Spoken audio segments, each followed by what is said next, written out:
Sorry about that. Sorry about that. Not even out of the gate and already a Zoom faux pas. Anyway, I'm Mark Frondorf, the Shenandoah Riverkeeper and part of the Potomac Riverkeeper Network. And in a second, we're going to hear from Dr. Carole Nash and learn a little bit more about her research and her insights into the history of the Native American communities in the Shenandoah Valley. Carole, she's an archaeologist. She's also an associate professor at the School of Integrated Sciences over at James Madison University. I live in Page County, just about 150 yards or so from the river. And this object right here, it was found on my property. And I often pick it up and I wonder who used it, what was it for, how long ago did they live here, and what their lives were like. And then last summer, I had the good fortune of reading Dr. Nash's publication, Native American Communities of the Shenandoah Valley, Constructing a Complex History. And I was so taken with this document, its scholarship, its insights, its sensitivities, and it left me completely amazed and at times deeply ashamed. And it's a work that all of us need to read to better understand and appreciate the people that came before us and called the Shenandoah Valley home. And I dare say that it has implications for our lives today and what is going on around us. So with that, let me introduce to you Dr. Carole Nash. Good evening, everyone. I've already Zoomed twice with my classes today, so I'm ready to roll. And I will say that seeing your screens with no faces and names is just like talking to my students. So you've made me feel very welcome. No, seriously. I really appreciate the time that you all are taking this evening. It's always amazing to see the interest in this topic. It is a very important topic, we believe. And I'm also really excited to be doing this for the River Keepers and also for the Samuels Library. I was the person who ran the field season at the Thunderbird Museum the last year that it was open. And so have spent a good bit of time in Warren County. And so it is something of a little bit of a homecoming, but also, of course, doing so much work in Shenandoah National Park has given me a lot more insights as well. So I thank you very much for your time and for being with us this evening. So the talk tonight is about the Native people of the Valley, largely focusing on the last people who were here. And you'll see what I mean by that in just a moment. But I do want to acknowledge as we get started that when we think about ourselves in the Shenandoah Valley, even though from the historic record, it seems as though Native people had completely split, were no longer in the Valley at the time Europeans arrived. And so there's very little information about them in written histories. It is the case. We do know from archaeology, from oral tradition, from pretty serious archival research that, of course, the Valley was filled with Indigenous people and that they had been here for quite some time. And so I think it's important that we acknowledge that the peoples of the Valley, particularly the last 1,000 years of their time here in the Valley, represented a complex interaction that is exactly what you would expect to see in a valley geographically, because people move in valleys. But also the valley has long been a pathway and a crossroads. And so we acknowledge the Indigenous Siouan, Algonquin, and Iroquois communities who lived in the valley for many, many generations. I think it's also important for me to explain to you where this information is coming from and to identify myself. I am not Indigenous. I am an archaeologist. I have been doing this for 40 years and feel humbled by it every single day. But I have been I have benefited greatly from working with a number of Indigenous communities in the Middle Atlantic and mainly here in Virginia. And so what you're going to hear this evening is something that can happen when you have been in a place for a while and you just are pretty stubborn and remember things. And that's how I look at myself. I see myself now as a storyteller more than anything else. And I think that when you consider the sources of information, so of course you will hear a lot about archaeology, We're also going to be looking at some of the published histories. We'll be talking about oral traditions. And our focus this evening is this last 2,000 years, the period that archaeologists refer to as the Late Woodland period, the contact period, and then the Colonial period. However, before we get into that, I want to do a couple of things just to sort of pay homage to Warren County. I think it's pretty important to do that. But I have to do this to start with. And I know this is the biggest buzzkill of all, but Shenandoah does not mean daughter of the stars. As much as we would like it to, perhaps, if you do go into the literature, what you'll find is there are like 50 different spellings for Shenandoah. And ultimately, the story of Daughter of the Stars really emerged around the early 20th century as a promotional, I guess you could say, a promotional movement by the early Virginia Tourism Board as roads were being built in the Shenandoah Valley for cars, and they were trying to get people to come in as tourists.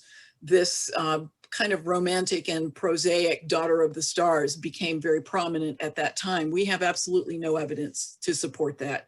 And there's no question that it looks like an Indigenous word. There's no question that if you look at all the different spellings that I've put here, and there are only about half of them, you can absolutely tell that people are trying to phonetically interpret them in some way.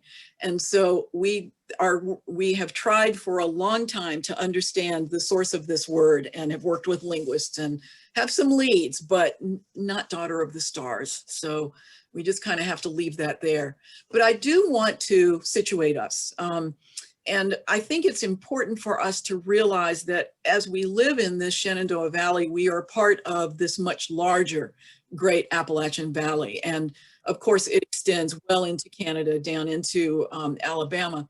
And what you're seeing on the map here is all of the regional valleys that are within this Great Appalachian Valley. Shenandoah is just about in the middle, not quite, but just about in the middle. But I love this map because it reminds me of many things that are important to the story of Indigenous people, but also colonial settlement and today as well. And that is that this is a place that is connected.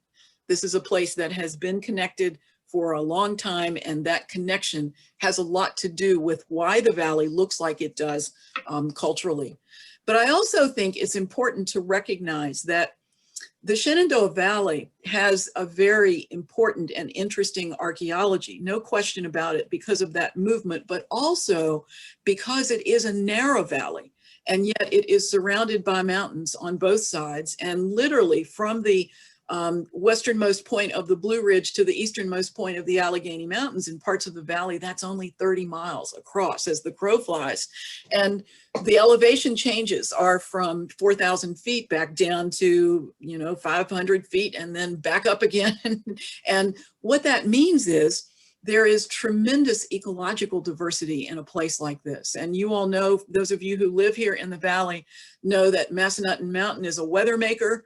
It definitely changes things in this valley and makes it quite different. But within about half an hour of Harrisonburg, for example, where I live, there are 20 globally rare ecological communities that have been identified. And I think sometimes we forget what the biodiversity of this place was like. And it was certainly important to Indigenous people, but a lot of it has to do with this place where we live and the compression of these zones. I also want to go to make another point about the geography that is very important. The rivers, there's no question the rivers are the lifeblood of our region, as they are anywhere. But here in the valley, because it is so narrow and because of these mountains that are all around us, we are actually in a place where river systems are converging. And so, as I say on the slide, it may be the Shenandoah Valley, but it's close to the headwaters of two other major river systems that were also important to Indigenous people. And you're going to hear this evening as we talk about the last 1,000 years or so. There's no question that people who were here in the valley were using the river systems to connect with these folks in the surrounding regions in ways that they had not before. And so we just live in a remarkable place. I think that's the best way I can put it. We live in a remarkable place, and it's been recognized as such for millennia. So to put this in perspective, when you think about history in Virginia, we often focus on the settlement of Jamestown. We hear about that. It's in the standards of learning. Students learn about it at an early age, their field trips and so forth. But 1607 is not that long ago. Sounds like it, but when you consider the fact that Indigenous families by that time had been in Virginia for 500 generations, for at least 15,000 years.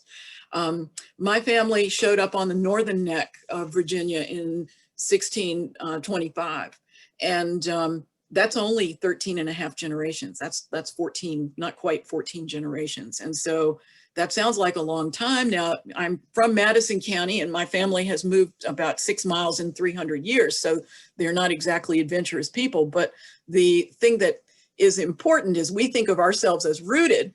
And I say to my family all the time, we know nothing about rooted, because this is rooted. What you're seeing on this slide, 15,000 years of occupation, is rooted. I know that many of you who are here this evening have a strong interest in the environment, in ecology, and in the health of environmental systems. And when you think about what it means for people to have lived in this place for that length of time, just imagine the knowledge that they developed, the knowledge of storms and weather and winds, their knowledge of the seasons, the knowledge of animals and plants that we can't begin to approximate. So just to sort of move this forward, tonight, we're not going to have the opportunity to go through the overview of all of this time period, but I do want to mention that for roughly 13,000 of the years that Native people were here, these folks were largely hunters and gatherers. They practiced that life way. And what we mean by that is these are small scale egalitarian societies that were really organized around kin groups. And their livelihood was subsistence-based, hunting, fishing, gathering wild plants, very much a worldview based in sharing and taking care of each other. That is not a stereotype. That is a characteristic of Indigenous people around the world. But the other thing that we keep in mind as we're thinking about the Valley and the Blue Ridge and the Alleghenies is that in order for a society like this to work, mobility is important. We are talking about people who are regularly moving, but moving in patterned ways around the landscape seasonally. And then the part that is more difficult for us to grab onto, I believe, and certainly as a scientist, somebody who's coming to this as a scientist, it has taken me a long time to wrap my head around the notion that, first of all, the division that we make between culture and nature that we just assume to be the case, that we assume to be obvious, is something that's really new. That meaning of nature as apart from humanity, as some environment, something that is separate from humanity, is something that really only appeared in dictionaries in the mid-19th century. And it was tied to industrialization. It was something people began to recognize that they were really messing things up. And there had to be this nature apart from us that could be protected. And that's when that emerges. But in Indigenous cultures all over the world, there is no separate word for culture and nature. It's not divided in that way. Just this past week, my students and I were reading articles about folks from Chile. And we were looking at the way in which they configured themselves in light of the Chilean state society that has taken so much of their land. And one of their biggest challenges was getting across to folks the idea that they did not think of themselves as owning trees. They did not think of themselves as owning animals, but rather they saw themselves as being very much associated and tied to those. So when we are thinking about Indians, when we are thinking about Native people, when we are thinking about Indigenous, and those terms are used interchangeably in Virginia for various reasons. But when we think about these folks, I think one of our greatest challenges is getting beyond stereotypes, getting beyond ways that we were raised to think about Indigenous societies, but more importantly, the way that American culture has portrayed Indigenous peoples. And so we start with one of the most basic principles of anthropology, and that is we try to understand folks on their own terms. And it's when you're working this far back in time, it's something of a challenge. But just keep in mind where we are right now. The seasonal movements that we're talking about are these base camps that would have been the larger aggregation sites down in the valley, and then hunting and gathering camps in the mountains, and then the seasonal shifting. So this time of the year, there really is no surprise that the English at Jamestown referred to March as the starving time, and going into April. And it's because if you're trying to make your living off the earth in our latitude, there's not a whole lot going on right now. And if you haven't saved enough, if you haven't stored enough food, you're going to be hard put to feed yourself very well. And so when you think about this seasonal shifting, what we are really talking about here with Indigenous people is that as resources became available at different elevations, there is this shift from lowland to upland and back again. And this is a pattern that is millennia old. This is a pattern that went on through the entire time that Indigenous people lived here and practiced this way of life in the Shenandoah Valley.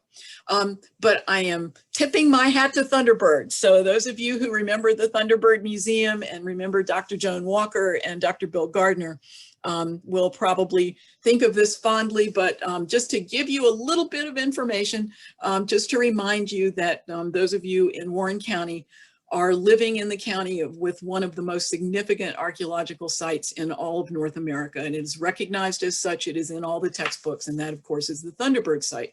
So the question is, who were the first people of the valley, and when did they arrive? And there are many different hypotheses, and the Atlantic Ocean hypothesis that you see on this screen is really not very well accepted, and there's not a lot of evidence to support it, but it's out there, so I include it. But what we have come to realize since the time I was in graduate school with Dr. Gardner is that there is an occupation on the North American continent that is older than Thunderbird. And when I started in archaeology, Thunderbird and sites like it were thought to be the oldest. They were thought to be the first people. But what we have come to realize, of course, is that there are sites that are several thousand years older. Thunderbird was well tested. There is not anything below the Clovis level at Thunderbird, but there are sites, for example, in Sussex County, Virginia. The Cactus Hill site is one of them. There is Meadowcroft Rock Shelter in Pennsylvania, and they have been radiocarbon dated to over 18,000 years ago. And these were for our first people. So if you ask me who were the first people, we typically call them in a very scientific way the Pre-Clovis people. They are the first Americans and the first people in North America. But I think it's also important to point out that one of our greatest challenges is trying to understand where their sites are, because we are absolutely seeing sea level rise at this time on a much greater scale, much more rapid rate of sea level rise than has been seen in a very, very long time, thousands and thousands of years. But at the end of the Ice Age, at the end of the Pleistocene, with the melting of the glaciers and the rising of the sea level, seas covered over what are probably some very, very early native sites on the coast. So they're probably way down out at the continental shelf. And there's some interesting work. And of course, the Chesapeake Bay, what you see here at this time was the mouth of the ancestral Susquehanna River. That's what the Chesapeake Bay is. So there's been an awful lot of change in this environment since the first people did show up. But to just tell you about Thunderbird, Thunderbird has been dated to somewhere around 13,000 years ago to about 11,500 years ago. And we are talking about hunter-gatherers who were here at the end of the Ice Age. And to think about what the valley was like at this time, we've done a lot of work at Big Meadows in Shenandoah National Park. We've been fortunate to work with the USGS, and there is evidence that at the end of the Pleistocene, there was tundra at Big Meadows, and other high elevation places in the Appalachians would have been the same. The valley floors would have been more like what you see in northern Canada today, the green crown, Earth's green crown, that boreal forest. That's what it would have been like in our area as the first people showed up. And we don't have places on the planet today that really are comparable to what things would have been like in terms of the mix of plants and animals.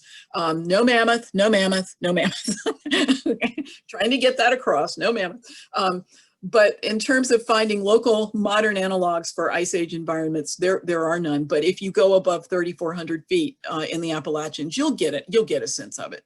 Now, there were mammoth and mastodons in Virginia, don't get me wrong, but just not here at the same time as people, and not here at the time we're talking about. So, as I said, for decades, the Clovis culture folks were recognized as the earliest in the Americas, and this image is showing you the locations of sites in North America where these beautiful Clovis points have been found associated with the Clovis culture. And you can see there's still a bit of an ice sheet that's starting to pull back, but you get a sense of the difference of this place and but how quickly it was populated by people. The Thunderbird site in Warren County, 13,000 years ago, South Fork of the Shenandoah River, just south of Front Royal. Dr. William Gardner, Catholic University, directed excavations there, and he and his wife, Dr. Joan Walker, started the museum, which was greatly loved and open until 1987. As I said, I was the last person to run the field program there. The artifacts from Thunderbird are at the Smithsonian. We gave them to the Smithsonian, turned them over because we wanted them to be in a place befitting of them so that they would be open to other researchers as well. But that beautiful stretch of floodplain along the South Fork near Limetown, that place where really important things were happening. And one of the things that drew them in was this beautiful rock, this jasper. There are several veins, some of them quite large, of jasper that formed at the Blue Ridge Overthrust Fault that is found from Goonie Creek back toward Limetown. And people found it. One of the things we have come to recognize is that Native peoples were excellent geologists. They knew the rock they needed, they knew where to find it, and they would go sometimes to great lengths to find it. But at Thunderbird, there was so much of this that Thunderbird became a major base camp, a major settlement, one of the largest that has ever been fully documented in Eastern North America. And this rock had a lot to do with it. And these are the artifacts. The toolkit of these folks was fairly specialized. Many of us have argued for a long time that it is a toolkit that is largely oriented toward hunting, these beautiful big Clovis points. And the funny story about the one in this picture, you can see it snapped. And that is from the excavations at Thunderbird. And the two pieces were found about 5 years apart in terms of excavation and at different parts of the site. And the lower piece was found in the middle of a pile of chipping debris where a flint knapper had been sitting and making the point. And you'll notice that, let me see if I can get my cursor to work. You'll notice that little bulb right there. That is the last flake that is struck to finish off the Clovis point. This is the flake that will remove the flute, that will remove the channel. And it looks like whoever made this, he or she, tried to hit that, and the point snapped. And so we found this about 100 feet beyond where the base was, and we just get this idea of somebody just getting mad as hell and chucking it onto across the site. But the tools, just really remarkable. The other thing that is important about Thunderbird, and one of the main reasons why it's in the textbooks, is because the evidence of one of the earliest houses in North America has been found at Thunderbird. And this is the replica that we built. That's Joan and me in front there, Joan down on the ground, and I'm up on the frame. And we built this down from the museum. This was our experimental replica, but it was based on a pattern of post stains that were excavated at the site across the river. And so we were very, very proud of this. And I have the scale model that Dr. Eric Callahan made that was the basis for this. So we have all of the artifacts, all of the exhibits from the museum. They haven't gone anywhere. They're still around. I guess you could say worse for wear and tear. I mean, it's been a while, but we still have them. And so we're very proud of all of that work and very grateful to those of you who supported the museum and who visited. Lots of folks went there and rode the ducks across the river. So that was a fun thing.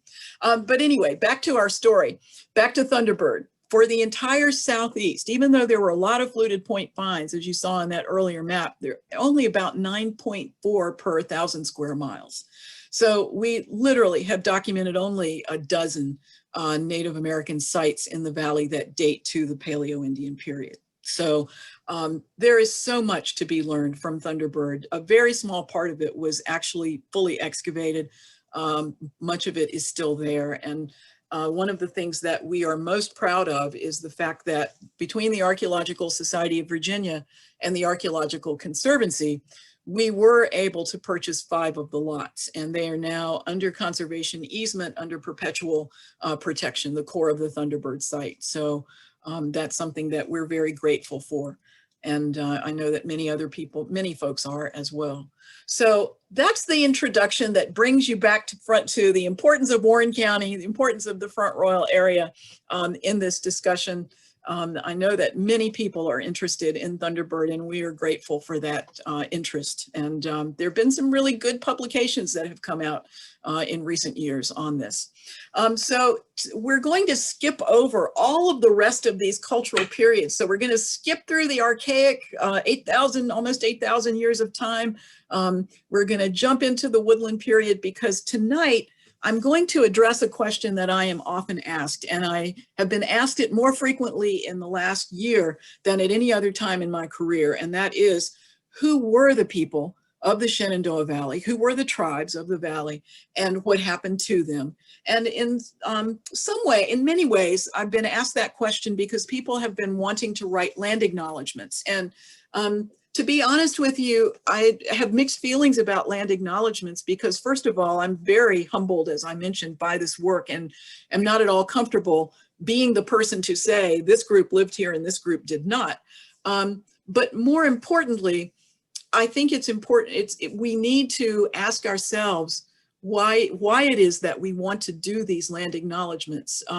Many of the tribes in Virginia are getting inundated with requests from folks who want a land acknowledgement, and the response is pretty typical. The response is pretty much the same.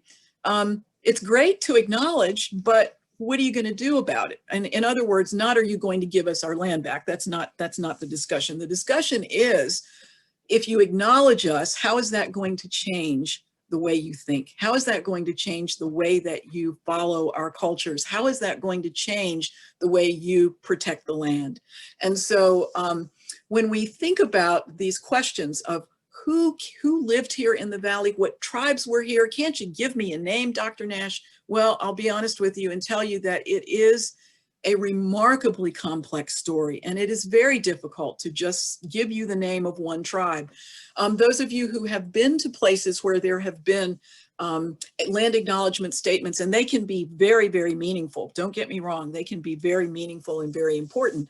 But oftentimes folks will come and talk to me about it after they have been somewhere else, and there has been a really emotional land acknowledgement statement, and I will say, where were you? And they will say, well, I was in Minneapolis, or I was in California, and places where there are Indigenous people who are still living, and the community, the connection has never been broken. And so it takes patience for me to tell this story, and it takes patience for you to hear this story. So there are no quick and easy answers, but I hope that as we go through this, you'll understand why, and you'll have an even greater appreciation of our area. So we're shifting forward into the Woodland period, and I begin with this middle Woodland period. So around 2,000 years ago, I brought this slide in because this is important. You all are, here we are, the Riverton area, here's Front Royal, this is the North Fork of the Shenandoah, here's the South Fork coming in. And one of the things that happened during about 2,000 years ago is that there were communities that developed on both sides of Massanutten Mountain, almost at the nose of Massanutten Mountain, one on the South Fork, one on the North Fork, and then major archaeological settlement in the Riverton area where the North and South Fork come together, ceremonial areas. And so it's almost as though by 2,000 years ago, I wouldn't say almost, it is, by 2,000 years ago, some of the settled indigenous communities that were here almost at the time of European settlement had already staked their claim. They were already in these places. And so I think that's really a wonderful story. And we could talk about that for a long time, but we're going to get into the Late Woodland, and we're going to talk about the last, we said, the last people who were here in the valley. Between 1,000 and 700 years ago, so AD 1000 to AD 1300, we're talking about the cultural period that archaeologists refer to as the Late Woodland. And we have named it the Late Woodland because it is part of this larger woodland period during which Native people were settling more. They were still hunting and gathering, but they were definitely settling. Populations were growing, experimentation with plants, the development of ceramics, all of those things that you would expect to see with a more sedentary way of life. Albemarle culture is an archaeological culture that has been identified by archaeologists, and we do indeed believe that the Albemarle culture was ancestral to the Monacan and Manahoac people who are identified historically. The Monacan nation, of course, still here in Virginia. But over here in the Shenandoah Valley, the culture that was here around 1,000 years ago was this Albemarle culture. And one of the characteristics of this culture is something that is absolutely remarkable. And it is found in the Shenandoah Valley and not in many other places in Eastern North America. These burial mounds, above ground burial mounds. Now there are mounds, Mississippian people, Hopewell people out in the Ohio Valley, Mississippi Valley.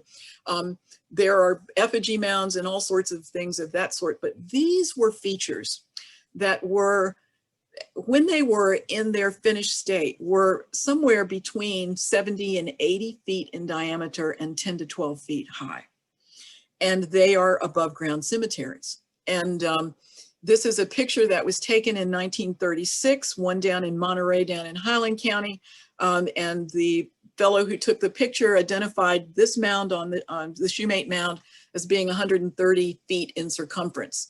And the thing that I find fascinating about these is that not more was written about them in the early histories by Europeans, because if you think about it, a feature this size on the floodplain would have been so out of place to European eyes. It would have been, they would have been really quite distinctive. They are not mentioned that frequently in the historic record, and I've always been surprised by that.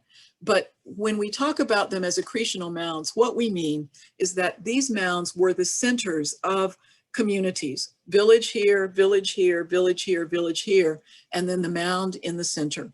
And we think that the catchment was around 10 miles. So you're looking at folks burying their dead in these mounds, everyone who lived within about 10 miles of this space.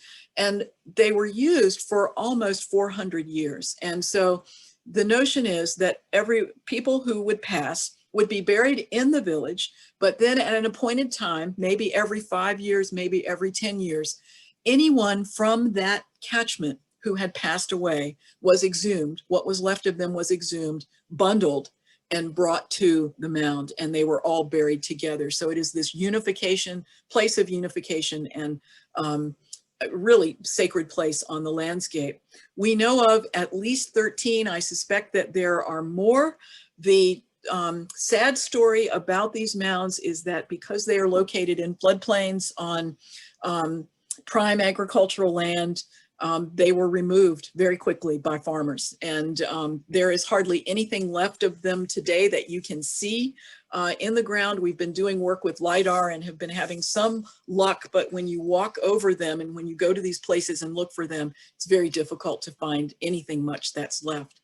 And it was something that happened very quickly. In 1833, when Kercheval is written his history of the Shenandoah Valley, he says in 1833, he expresses his melancholy regret that these have been damaged, that these have been destroyed. So a long history there. But anyway, back to the Albemarle culture. The first written description of an indigenous site in the Shenandoah Valley was in Thomas Jefferson's Notes on the State of Virginia. He recorded one of these burial mounds in really on the South River down in Waynesboro. And so an interest in antiquities in the valley goes back a long way in Virginia. But the mounds, the burial mound tradition found in Western Virginia on both sides of the Blue Ridge Mountains, not just in the Shenandoah River Basin, but in the the James River, Upper James River Basin, and then even in the Upper Rapidan and coming into the Upper Rivanna. And so the people who practiced this form of burial and who had a very particular way of making pottery and a particular way of setting up their villages, this is the Albemarle culture. And it is named for Albemarle County, where some of the first work was done on sites that helped fully identify this culture and distinguish it. So those of you who are from the Valley, who have spent time here, perhaps have gone to Natural Bridge, and you may know that there was the Monacan Indian Living History Program. It was closed with COVID, and it doesn't look like it's going to reopen anytime soon in Natural Bridge State Park, but this was a very important educational exhibit. Victoria Ferguson and Dean Ferguson, Victoria, member of the Monacan Nation, built these structures and built this village and had it there for educational purposes. And it's just a remarkable place. But this is a pretty good model of what one of their houses would have looked like. It is based on archaeological excavations. The size and the shape are correct. These are roundhouses. These are roundhouses. And so you see you get a sense of what we're talking about with this culture. If you just look in Rockingham County, where I'm from, there are lots of Albemarle culture sites, and they are all focused on floodplains, one way or the other. They're all focused on floodplains, which is definitely an indication of that focus toward the water fishing, but also a great interest in plants and early gardening as well. But at the time of European contact in the Piedmont east of the Blue Ridge, there were the Monacan and the Manahoac. This is John Smith's map. He made it in 1608. It was published in 1624. And where the Manahoacs are, you're looking at the headwaters of the Rappahannock River Valley, and this would be the Blue Ridge. And then you have the Monacans, and of course this is not to scale, but Rassawack is at Point of Fork, where the Rivanna River comes into the James River. And so all of these chiefs' houses that were marked on John Smith's map, really amazing. What's really incredible about this map, to be honest with you, is that he did not come any farther west than the falls of the Rappahannock River or the falls of the James. And so while he did visit this village right here, Mahaxahad, he did not visit any of these, but relied on information from Indigenous people to explain to him what was up there. And one of the Manahoac warriors that he caught, that he captured, that John Smith and his band captured, was asked what was beyond the mountains. And Amoralek said, there's nothing beyond the mountains but the sun. And I've always thought that was really quite wonderful. But at the same time, what that says to me is that by the time of European contact, the Monacan and the Manahoac were no longer in the Shenandoah Valley, but rather had shifted more toward the east across the Blue Ridge. So what happened here in the valley? Why would they not be here? Why would they have stayed over in the Piedmont and not stayed here in the valley? Well, again, think about valley, movement of people in and out, in and out. Around 750 to 550 years ago, completely different culture shows up in the Shenandoah Valley. More on where we think they came from in just a bit, but they are named the Page culture for Page County, where some of their first sites, or some of the first sites attributed to them, were excavated. And the ceramics, you can see they're quite different from what the Albemarle people were making. Those ceramics are actually distributed all through the Shenandoah Valley into West Virginia, the Panhandle, up into southern Pennsylvania, and across into Maryland, following the Potomac River Valley. And so this was really a culture that was more focused to the north as opposed to east and west. This is people definitely looking like there are strong connections along the valley between groups. And in fact, we do believe that the Page people may have actually originated in Pennsylvania, may have been ancestral to the Susquehannock people, and shifted down here in the Shenandoah Valley. at that time period. One of the things that their culture is known for is bringing agriculture into the Shenandoah Valley. We have very limited evidence of the Albemarle cultures in the Albemarle culture in the Shenandoah Valley having the domesticates of corn, beans, the tropical cultigens, so to speak. Plenty of native plants that were cultivated, lots of chenopodium, sunflower, gourds, all kinds of things like that. But it is at page culture sites that we find beans, we find corn, and then a good mix of wild foods. These are walnut hulls. And so it's pretty, when you look at this corn, these are not your tiny ears of corn. They're about 6 inches long, and they have about 8 rows. So 8-row corn showing up here in the Shenandoah Valley with the page culture, interestingly enough. But the thing that I want to mention about the page culture is while they were here and really settled into the valley, built large villages, much larger villages than the Albemarle people, their time here was very short. So when we talk about this in terms of the archaeological record, their time here was only a little over 200 years. And so we bring you to the last archaeologically named culture in the Shenandoah Valley, and this is the Kaiser culture. And this is a representation, an artist representation of what a Kaiser village looked like. These were the people who were here in the valley at the time Europeans showed up in Virginia. And also keep in mind that it wasn't just the English that was an issue here. We're talking about Spanish from coming up through the Carolinas, as well as the French definitely making their way down through the Ohio Valley long before the French and Indian War. In fact, some of the best maps that we have of Virginia are not made by English, they're made by French. But anyway, the Kaiser culture, 550 to 350 years ago, people who were no longer living in villages that were separated from each other, but rather large palisaded villages. And again, on floodplains, but on big floodplains. So just want to show you this number of sites that have been excavated with Kaiser artifacts and are attributed to the Kaiser culture in the valley is somewhat limited, but they are big sites and they are very well known. They are located on both the north and the south forks of the Shenandoah River. And we feel like we are just now starting to understand how they are tied into this question of what happened to the indigenous people of the Shenandoah Valley. One thing is for sure, and that is that the Kaiser sites are found in locations where there were clusters of page villages. And so is it possible that the page culture folks would have been subsumed into this larger Kaiser culture? Is it possible that the page folks moved on and Kaiser is a complete replacement? We don't know. The archaeological record shows a really clear break between the two cultures, but it is interesting that they are settled in the same place, and agriculture has a lot to do with that. Folks know where good soils are and they're going to stick with those. So you can see, of course, Front Royal is a node. Front Royal is a node at this point in time. Wherever you've got these major rivers coming together, North and South Fork, you're going to expect that there will be a lot of indigenous settlement. And of course, that is the case for Front Royal.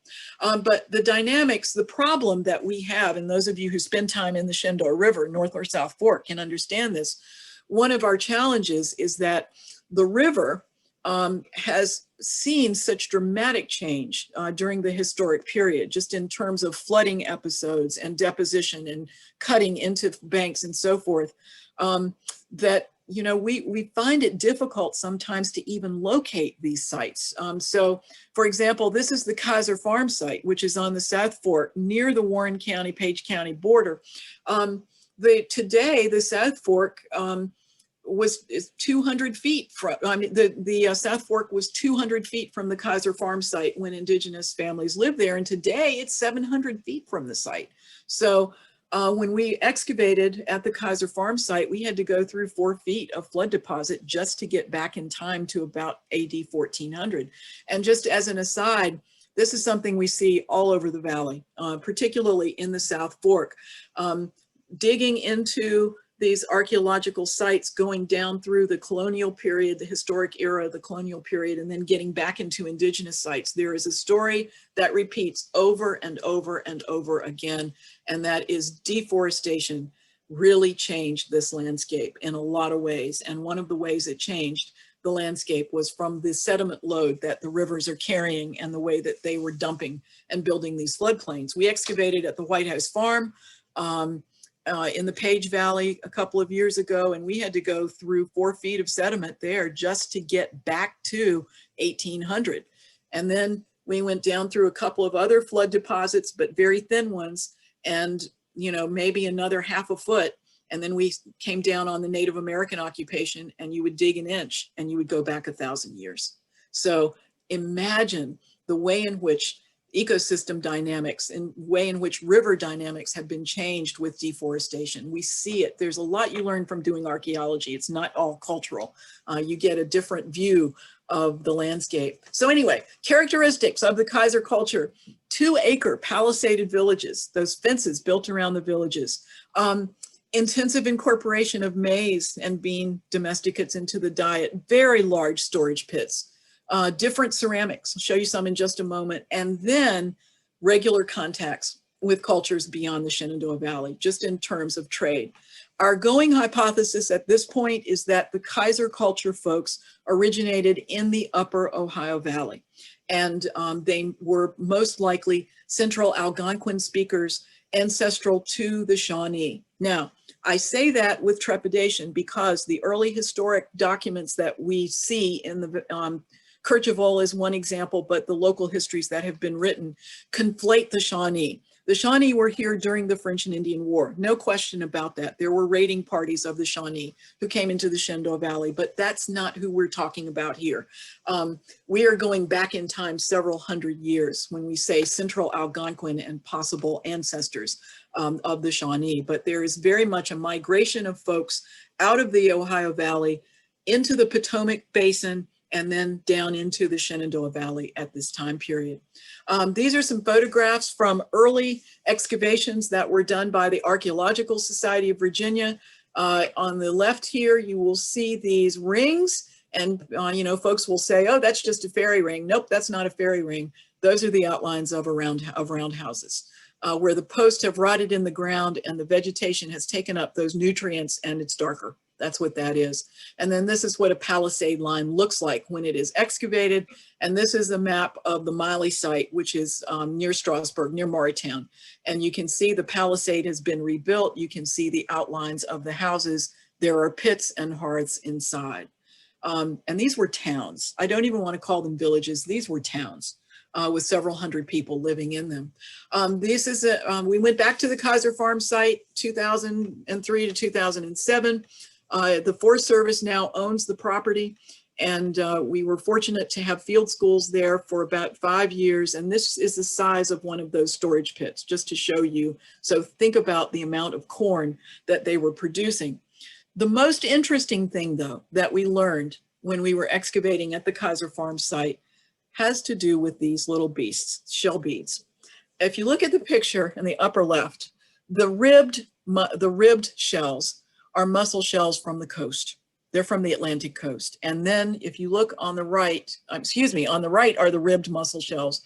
On the left are the freshwater mussel shells from the Shenandoah River. And those of you who are interested in fish populations and interested in fish species and how well they have fared over time, I have to tell you, you need to talk to archaeologists because we recover everything we possibly can, and we have lots of fish bones. And so we've actually worked with folks before in trying to track original distributions of certain fish species. But anyway, here's the story. The mussel shells always get me. They were making these beads at the Kaiser Farm site. We found hundreds of these mussel shells with holes perforated in them, and these were being used for trade.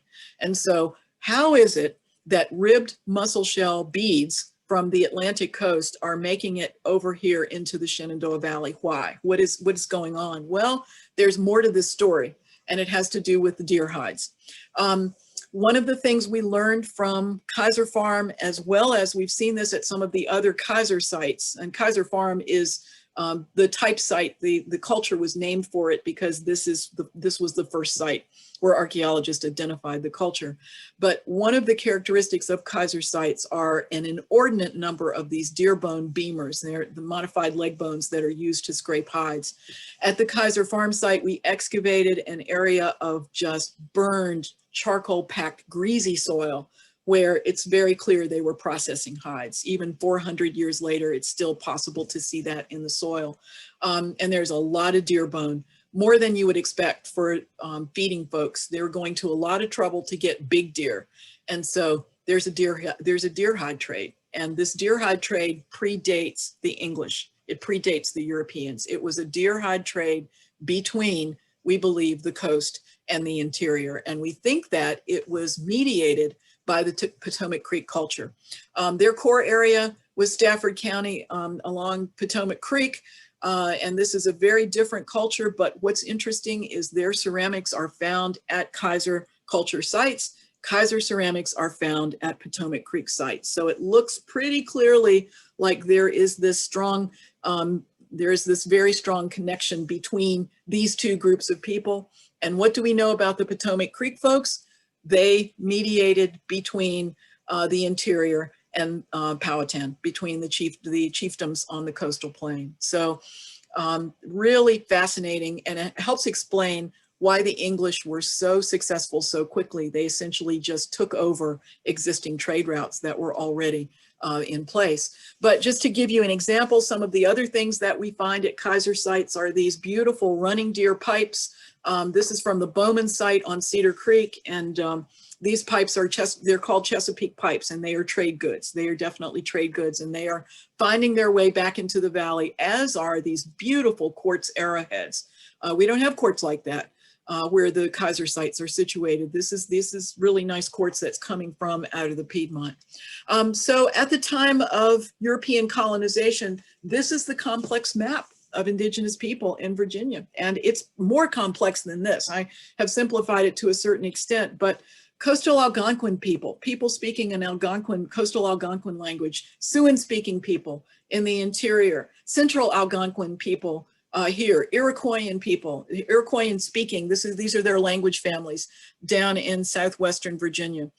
Very complex mosaic of cultures and very interesting interactions going on between these peoples. Just fascinating stuff. And when the Europeans arrived, one of the things that they did first, they tried to figure out who was allied with whom so that they could establish trade networks themselves. So what do we know about the native people who were here in the valley after the Europeans settled in Virginia? There are only 3 sites that we currently know of in the valley that continued to be occupied after AD 1600. Cabin Run in Warren County, the Bowman site on Cedar Creek in Shenandoah County, and the Kaiser Farm site. So 1 on the North Fork, 2 on the South Fork, and Cabin Run very close to where the North and South Fork come together. And so when John Lederer comes through in 1670 exploring, he describes the valley as a savanna. Okay, and we'll see why in just a moment. But he also says there are no people here. 1670, nobody's here. What's going on? Franz Michel, 1707, one of the explorers who came to the valley to look for land. He's a Swiss settler. He was looking for land for some of the folks who would be early Mennonite and brethren in the valley. He drew this incredible map of the Shenandoah Valley. And from the way it's interpreted is, here's the Potomac River. D is going to be the Monocacy River coming down through the Maryland Piedmont. So of course we're going backwards here. And then you keep coming down the river. Here is Shenandoah River right here. And you can see the North Fork and the South Fork joining together. There is Massanutten Mountain. He called that, interestingly enough, the mountains of Shenandoah, that would be Massanutten. And then he had the region of Mississippi. So his scale wasn't quite right, but his general cartography is not that bad. I want to draw your attention to this, okay? We believe this is the Bowman site, 1707. If you follow his path and the identified features, it appears that this is possibly Cedar Creek. and it is the Bowman site. And if that is the case, that would help us understand why we have a radiocarbon date from the Bowman site of 1694. But in 1707, it looks like there was a settlement there. So very important point there. So there's a picture of it from 1964 down on the floodplain. Huge site, massive site, acres and acres and acres around Harmony Hall, those of you who know that area. So how within fewer than 80 years do we go from these large villages or towns to very isolated groups who are just kind of on the margins, literally marginalized? There are 5 hypotheses, okay? And we'll run through these very quickly. The first one is the Little Ice Age did people in. The Little Ice Age, that weird climatic event that occurred in the Northern Hemisphere starting at around 1300 and continuing up and down until about 1800. Temperature dropped significantly, and it was much more difficult to get in a crop of corn without frost. And what we see across North America is at this time, indigenous peoples who had thrown in their lot with maize agriculture started having trouble. And we see it in the valley in the fact that folks began going back up into the mountains in much greater number to hunt and gather again to supplement their diet. So the Little Ice Age came and basically just made conditions were too harsh and people moved on. That's one hypothesis. The second hypothesis is the one that we hear all the time, and that is epidemic disease. The reason that in 1670, John Lederer says there was nobody here in the valley is because disease had preceded him by decades. And essentially before any European person set foot in the Shenandoah Valley, their microbes had already made their way in along trade routes. And so native people were essentially wiped out by epidemics of measles and smallpox and things of that sort. The third hypothesis is that this was the favorite hypothesis of the early historians, that there were incursions by warring tribes, and the Iroquois are almost always implicated in this discussion. The Haudenosaunee are almost always implicated in this, but they came down into the valley. They were after the deer hides, beaver, anything else, and ultimately they just pushed everybody out of the way and made it their own. And that is something that you see. The Massawomacs are probably Huron. They show up on maps of Western Virginia. This is 1640, a Dutch map, and they've got them square in the Shenandoah Valley. And then everybody just moved away. And then, the other thing is when you think about what that might have meant, there's no question that as you get into the 18th century and you look at the treaties that were established, particularly between Governor Spotswood and others and the Iroquois at that time, the Six Nations, the Haudenosaunee. One of the things that's very clear is that the valley was up for grabs, and that essentially in the negotiations, Governor Spotswood saw to it that the valley was turned over to the Iroquois. And so that just fuels the story of the Iroquois coming in and just wiping everybody out. And it's not that simple. All right. And then the fourth hypothesis is that the colonial government just took indigenous lands, and that there were people who were here, but they married into otherwise joined European settlers. And to be honest with you, in every county in the Shenandoah Valley, what you find are stories that are exactly like this. And essentially the people who were involved in these relationships, their families were living in the mountains. Their families had all shifted into the uplands to get away from the settlement that was going on. So that is the fourth hypothesis. And the fifth hypothesis is that there's some combination of events plus movement based on long-term relationships. So when you evaluate the hypotheses, none of them really holds water.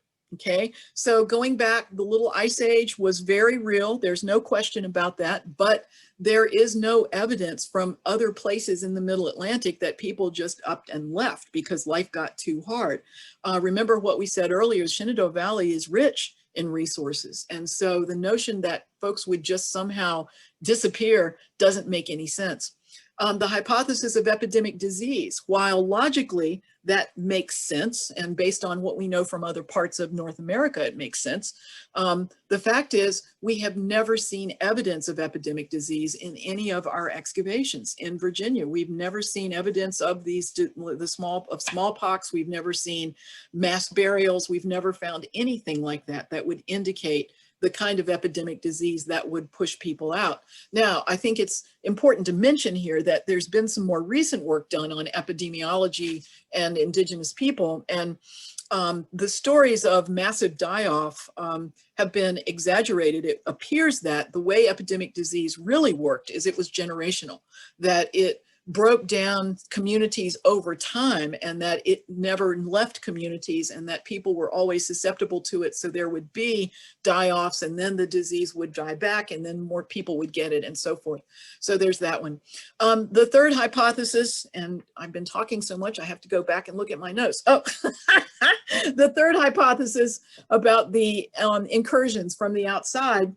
While there certainly is evidence, again, of Native people moving through the valley, and this valley being in flux. For example, if you look over toward Moorfield, by 1640, there were Susquehannock villages. People who had shifted out of Pennsylvania to get away from the Iroquois had settled in the panhandle of West Virginia. But here in the valley, we don't find any evidence of Iroquoian material culture or Iroquoian sites. We just don't have evidence of it. So it's one of those things where you can sort of see this story building in the way that people have told history in the past. And then the fourth one, the idea that people, as we said, the colonial government took lands, no question about that. And then the groups who stayed married into or joined European settlers, there's probably some truth to that. There definitely is in oral tradition, but the question is, how can that account for the thousands of people who were here? And why don't we know more about this story? Again, what I think is coming from our work in the archaeological record, but also our historic record, I think that Native people made connections through those trading routes. And I think it's possible, for example, that some of the Native people who were living here in the valley, who were members of the Kaiser culture, moved over to the Potomac along the Potomac River and shifted with them. So it is frustrating to not be able to say.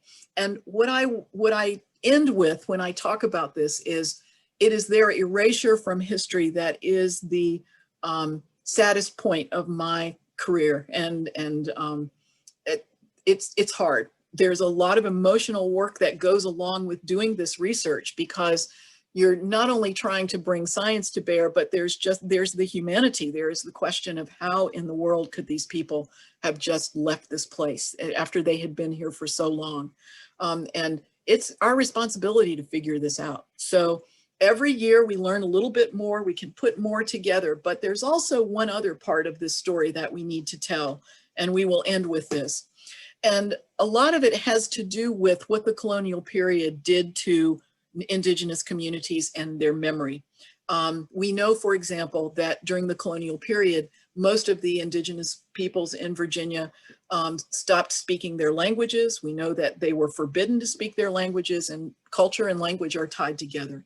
And when those sorts of things happen, you start to see a rupture of community memory. But, you know, Spotswood, early in his career in Virginia, decided that in order to open the western part of the state up to settlement, he needed to gather up the Indians who were remaining and get them in one place so he could keep his eye on them. And he tried to do that with Fort Christanna down in Brunswick County. And he was shifting Saponi and Tutelo people from Roanoke and Salem all the way across the state to his school at Fort Christanna, and it didn't last long.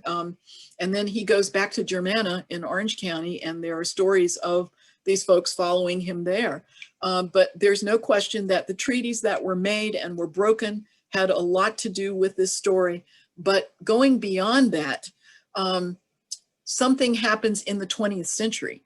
In the 20th century, that sort of causes most indigenous communities in Virginia to go underground and to just stop talking about their heritage. And that is the racial purity law of 1924, which is referred to by indigenous peoples today in Virginia as paper genocide. So this is eugenics. This is the ugly period. This is the same science that was brought to bear on the families who lived in Shenandoah National Park, claims about their genetic inferiority and their inability to better themselves were used full bore against indigenous peoples in Virginia. The claims of the Indian no longer exist is a direct statement from this fellow, Walter Ashby Plecker. He was the registrar of the Bureau of Vital Statistics. You can see he held that job for a long time. He was a white supremacist and a eugenicist. He believed in that, and he took it upon himself to make Virginia a model for eugenics, to the point where his correspondence with the Third Reich in Germany made him proud. And essentially, he had, I don't know how much exactly we can say he had to do with their thinking on Jews and what the Third Reich did to Jewish communities in terms of the Holocaust, but there's no question that this was all tied together. So Plecker is the one who decided that there were going to be two races in Virginia, colored and white, just to use his terminology, colored and white. There are no Indians in Virginia. The Racial Integrity Act of 1924 is the United States' most famous miscegenation ban, no mixed marriages at all. And one of the things that Plecker did within helping to write this law, which he did, and of course it went through the General Assembly, it was pushed through the General Assembly. He believed that Native people in Virginia were a vanished race. He believed that there were no true Indians left because they had all married into African-American families, and because they had African-American blood, they were colored. And that was his terminology. And so he refused to believe that there were any Indian people left in Virginia. And so the greatest irony and the saddest part of the racial purity law, if you ask me, is the Pocahontas exception. And that has to do with the fact that many famous families in Virginia very proudly took their heritage back to Pocahontas. But if Pocahontas was not an Indian, then that would mean that the Carters and the Lees and so forth would have been considered colored. And so they wrote into the racial purity law the Pocahontas exception. If you were related to Pocahontas, if you could be considered white if you had 1/64th Indian ancestry, unless you were Indian, and then you were colored. Okay, it just boggles your mind. It absolutely boggles your mind. But what Plecker did was just, well, it's beyond criminal. He would threaten folks who were clerks of court and tell them that they would be put in jail if someone, as he put it, with a trace of Negro tried to marry a white person or to register as white. He sent letters to midwives and told them that if they were to register anyone as an Indian, they would be put in jail. If they tried to register them as white, they would be put in jail. At one point, apparently, he was so rabid in his beliefs that he attempted to exhume people who had been buried in white cemeteries who he believed were colored. And he changed birth certificates. He changed marriage certificates. This is a story that has come out in recent years. And his family is from Augusta County. His family is from Stanton, the Stanton area. But he, of course, was living in Richmond when all of this was going on and just at the center of this evil time. And he had what was called the hit list. And this is something that was circulated to all clerks of court. If anybody with this last name comes into your court, your clerk's office and tries to pass themselves off as something they are not, other than colored, then you will be breaking the law if you allow them. And you can just see he went county by county. Anybody with this name, they are colored. And you'll see the note. He picking Ramsey Branham, no white Branham in Amherst County, Dr. Plecker. It's just like, and so the indigenous people, the communities do call this the Plecker hit list. And essentially it was illegal to be an Indian in Virginia. It was illegal to be an Indian in Virginia from 1924 until 1967. And Plecker's methods were effective. 1930 census, there were 779 enumerated Native Americans, and in 1940 there were 198. And it's not because there were only 198, it's that they had stopped being recorded in any way that could be recognized as Native. And then there was this awful book, Mongrel Virginians, that was published. It's a thinly veiled treatment of the Monacan people by eugenicists from Carnegie Institution and Goucher College, just nasty stuff from this time period. So what this did is it just completely, I don't want to say drove Indigenous people underground, but it stopped the discussion. It stopped the discussion. There had been attempts by some early anthropologists in the early part of the 19 teens and 20s to work among the Pamunkey and the Mattaponi and the Rappahannock to try to record their stories. And then this started happening and everything shut down. And as Ken Adams says here in this caption, people just left. Children, families sent their children out of the state to get educated. People just picked up and moved, and it tore, as he says here, it tore families apart. So it wasn't until 1967 with the Loving versus Virginia court case that the Virginia Racial Integrity Act concerning interracial marriage was declared unconstitutional. And it wasn't until 1975 that the rest of the Racial Integrity Act was repealed. The Sterilization Act that had come along with all of this, didn't even get into that, wasn't repealed until 1979. Mildred Loving is a member of the Rappahannock Indian tribe. That is a very important story that has been lost, and her family is keen on that being known, and they are recognized as members of the Rappahannock tribe and mixed race. So that's part of that story. But in getting closer to our time period, it wasn't until 1983 that some of the tribes were recognized by the state, and some in 1985 and 1989, and it wasn't until 2011 that the Nottoway, the Patawomac, and the Cherowanaka Nottoway were recognized. The Pamunkey and the Mattaponi had been recognized by the colonial government. And in fact, when Queen Elizabeth came to Virginia in 2007, the first people she met with were the chiefs of the Pamunkey and the Mattaponi, because there was still a nation-to-nation agreement, diplomatic agreement between them. So she met with them before she met with the governor. All right, so the unintended Plecker legacy is cultural resurgence. With the emergence of the tribes, with the recognition, with the stories that, with the way that things have changed for them, we're starting to see some of that mistrust go, fade away, I guess you could say. It's not all gone, but because this is trauma. This is absolutely trauma, and it's recent trauma. So the question is, how do you, as a people, get your story across in a place where it has been hidden for so long and where many of the people who remember it are gone? And that is a really important challenge. And so that's why those of us who care about this work need to be collaborating with these communities and bringing what we can to them, but finding out what they want, finding out what they want to know, not what I want to know, or what one of my colleagues wants to know, what they need, and so forth. So today there are 11 state recognized tribes. The Monacan are the farthest to the west, the Patawomac farthest to the north. They are the descendants of the Potomac Creek people.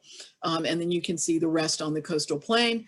And then there, as of 2018, there are now 7 federally acknowledged tribal governments in Virginia. So the United States government has a nation-to-nation diplomatic relationship with 7 of the tribes: the Eastern Division of the Chickahominy, the Pamunkey, the Rappahannock, the Monacan, the Chickahominy, the Nansemond, and the Upper Mattaponi. So they now have federal acknowledgement, and that has changed everything for them. I was talking with a member of the Monacan today, and she was describing what has been going on now with federal recognition. So there is information out there. This is being recorded, so you all have access to this when it is posted. These are all web resources, so good resources as well.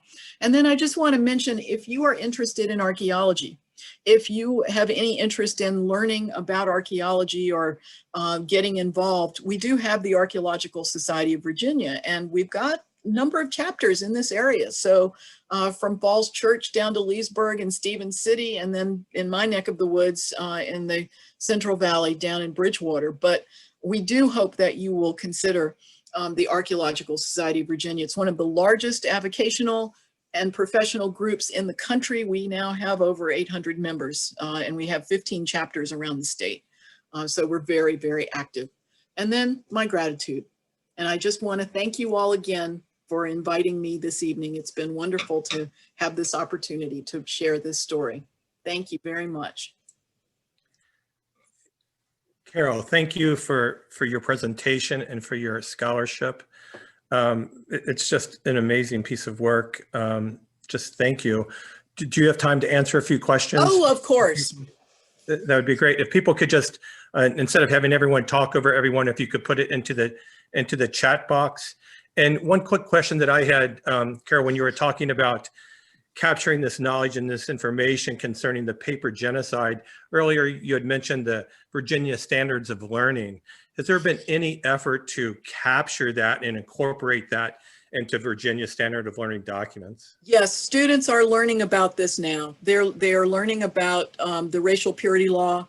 It's in the standards, and I think it's really important for it to be taught in schools. And I think that it explains a lot about why Virginia is the way it is. I think that we often forget how close to us this all happened, and the fact that parts of that law were not repealed until 1979, and that the tribes did not get recognition until the 1980s, and did not get, the reason they didn't get federal recognition until 2016 for the Pamunkey, and then 2018 for the other 6 tribes, is because when the Bureau of Indian Affairs came through Eastern United States in the 1930s and was establishing federal recognition, he went to Plecker and said, "Would you point me toward your native people?" And Plecker, of course, said, "There aren't any." God. There aren't any. Just amazing. Yeah. Just amazing. A couple of questions. Bailey Knotts asked if there are any books that are out there that you could recommend about the cultures and learning more about Virginia Native American communities. And absolutely. The references that I have on the slide are very, very good ones. In terms of the archaeology, we're very excited. We just published this book, The Archaeology of Virginia's First Peoples, and it's for sale on Amazon. And I have an article in it on the Middle Woodland period, but it's about the entire period of indigenous cultures going into the historic period in Virginia. So The Archaeology of Virginia's First Peoples. Great, thank you for that. I always have to plug our books. Absolutely, absolutely. Yeah. And then there's Dr. Gardner's book. I have it sitting over on my desk, and so I can't reach it. Lost Arrows and Broken Pottery. Thank you. Yes. Yes. Yeah. Yes. It's an amazing piece. We still have copies of that. We still have boxes of those books. Oh, are they available for sale? Well, you know, we typically give them away. So okay. Perhaps what we could do is bring a box of them to the library or something like that, and just make them available to folks. Okay. Now, you know, the thing that book was published in 1986, and it's still very good information. We have learned a lot more since then, but he intended that to be a book that was sold out of the museum just as an introduction. Right. It was a very successful little book. Yeah, amazing. Dylan Cooper, he was asking about what time periods the fish weirs in the Shenandoah. Excellent question. Excellent question. You know, boy, what a great question. So the time period when we start to see really intensive occupations of the floodplains is around 4000 BC. So around 6,000 years ago from us now. And that is the time period when the climate was rather warm and dry, but it was also the time period when the rivers were warm enough that you started to get fish runs. And so the earliest we think they would have been built was around 6,000 years ago, but they are typically more associated with middle and late woodland sites. So for example, over at the Kaiser Farm site, there's Indian Grave Ridge, which is above the Kaiser Farm site, and there are small burial mounds, not the big ones, but small stone burial mounds.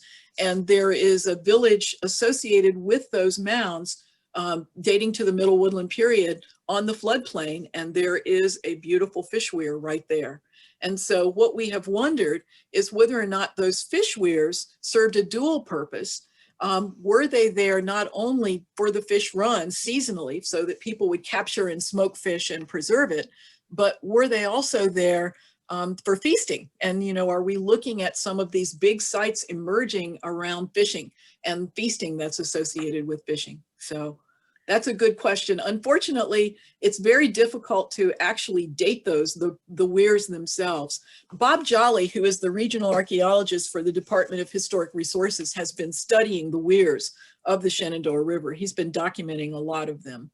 Right. I've had a number of conversations with him about the weirs on the South Fork of the. Oh gosh, yes, yes.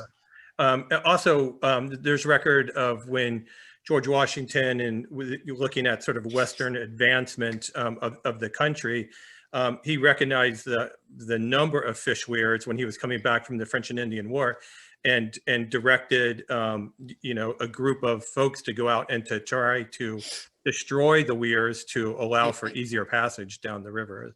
Oh yeah, well, he was heavily invested in the New Shenandoah Canal Company. Right, exactly. Yeah, he wanted to get those canal boats down the river. Yeah. Another person, David didn't identify his last name, but talking about some recent information coming out about Spout Run in the main stem of the Shenandoah and the connection there in Clark County. You know, Spout Run is you know, is a chalk stream, a limestone stream. Correct. You know, coming right out of there. Is there any information that you can share about that you're familiar with? I have not heard anything recently about that. Okay. No. Okay. Yeah. And then if, you know, after the dig at Thunderbird, you know, and the excavation and everything took place, if you were to float that river now, to float the South Fork now, is there anything to be seen, or was it all reinterred, or, you know, if you could talk about that as well. It was all covered back over. And to be quite honest with you, we wanted it that way. It is unfortunate, but people will loot archaeological sites. So we're very protective of their locations. And in fact, they are exempted. Their locational information is exempted from the Freedom of Information Act for that very reason. And so I've actually had to go on a number of web pages where people have just flat out put the location of the Thunderbird sign on a map and said, go here. But you know, of course, it is privately held, but I think it's really, the thing that is important to understand, I think, about the Thunderbird site is that stretch of the river where you have the limestone and the shale coming together in that place. That's a good marker for you to think about that, because that's where you pick up the jasper. Okay. And so that must have been one of the things that the Paleo Indians were looking at when they moved into the area. That would be, that's what I would suspect. Interesting. I'm just scrolling down through here. If anybody has anything else, do you think that, and you had mentioned the deforestation and in the changing character of the river with increase in sediment load, did you have any ability to sort of research to see, I mean, was the Shenandoah much deeper back then, or than it is now, or how would it compare to? Not much, not deeper.